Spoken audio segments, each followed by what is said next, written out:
Bagaimana untuk mendatangkan rezeki? Ikhlas, ridho. Ketika sampan kemerungsung, udah gagendang ayu, rezekinya akan menjauh. Kayak kudu kena aku. Itu namanya kemerungsung. Harus ambisinya besar. Itu justru rezeki ini akan semakin menjauh. Karena rezeki itu semakin seperti bayangan. Yang ketika kita mengejarnya dia akan semakin lari, tapi ketika kita berhenti maka dia akan berhenti di situ. Makanya ketika kita ikhlas dan ridho, Allah akan mendatangkan.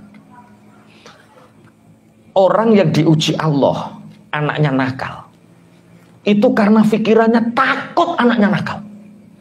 Ketakutan ini menyebabkan Allah menguji. Sampan wedi bojone selingkuh. Pokoknya WA dicek, buku dicek, customer dicek, nota dicek, transaksi selingkuh tenan Pak.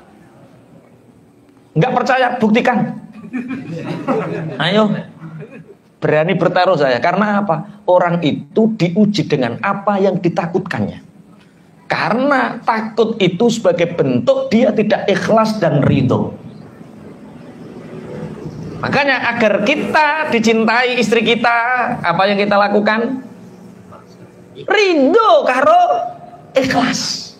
Ridho dengan keburukan istri, ikhlas dengan kesalahan istri, kita edukasi, kita jelaskan pelan dengan ridho, bukan dengan emosi.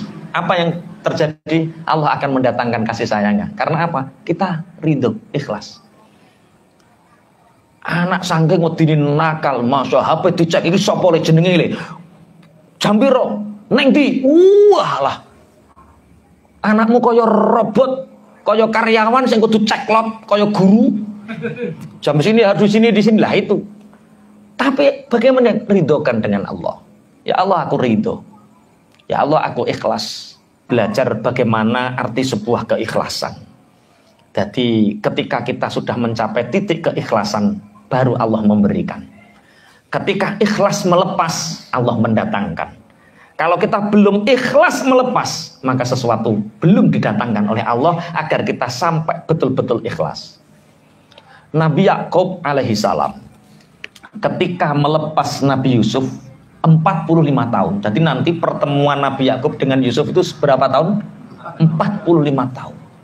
Selama 45 tahun berpisah dengan anaknya, Nabi Yakub belum ridho. Sampai Nabi Yakub itu betul-betul ridho atas ketentuan Allah, dia ikhlas melepaskan kepergian Yusuf. Saat itulah Nabi Yusuf didatangkan dan bertemu.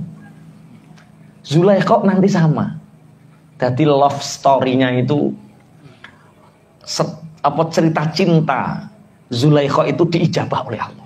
Setelah hasrat untuk memiliki Yusuf dihilangkan sama sekali. Nanti Menteri Keuangan Nabi Yusuf yang pegang, sehari setelah Menteri Keuangan Kitfir ini meninggal. Jadi setelah pergantian Kitfir ke Yusuf, Kitfir meninggal. Otomatis Zulaikha menjadi janda. Usianya sudah ratusan tahun. Kulitnya sudah keriput, keruntah.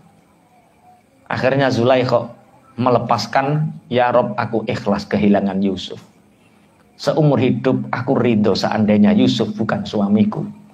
Aku ridho ya Allah, aku ikhlas ya Allah, Yusuf tidak menjadi suamiku.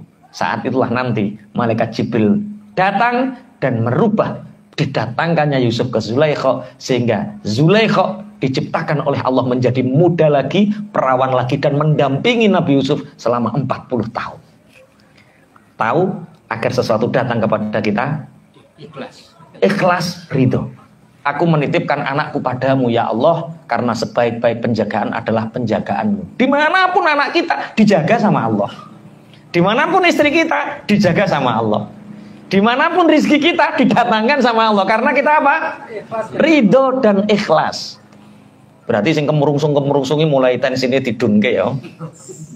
Orang yang sampai hari ini masih terlilit hutang, sulit nyaur itu karena satu. Dia masih merasa hutang itu hina dan aib. Dilah hutang itu amanah. Hutang itu tanggung jawab. Jadi cak jere utangmu akeh. Iya. Sampean kok gak isin, wong amanah semakin besar kan semakin baik toh. Jadi di sini arti keridoan, di sini arti kerelaan. Sehingga kita itu ya biasa. Duwe utang ya biasa, orang duwe utang ya biasa. Itu arti ridho, ikhlas. Ini nanti kita bahas di ayat selanjutnya. Ternyata setelah keridoan inilah, bismillahirrahmanirrahim, Allah justru mendatangkan. Tapi semakin kita takut dengan ketentuan Allah, Allah akan menguji.